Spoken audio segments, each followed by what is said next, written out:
அதாவது வைகாசி மாதத்தில் வரும் விசாக நட்சத்திரத்தில் இந்த விழா கொண்டாடப்படுவாங்க.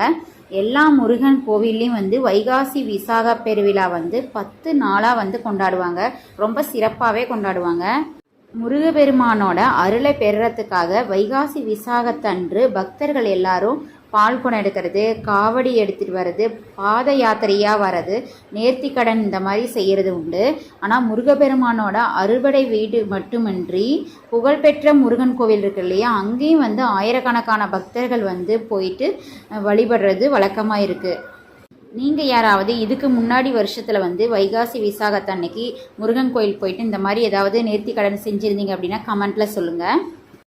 வைகாசி விசாகம் அப்படின்னாவே முருகப்பெருமான் அவதரித்த நாள்னு தான் சொல்லுவாங்க. முருகப்பெருமான் வைகாசி மாதம் விசாக நட்சத்திரத்தில் சிவபெருமான் நெற்றிக்கண்ணிலிருந்து வெளிப்பட்ட தீப்பொறியிலிருந்து வந்தவர் தான் அப்படின்னு கந்த புராணத்தில் சொல்லப்படுது. விசாகம் அப்படின்னாவே துளிர்த்து வருதல்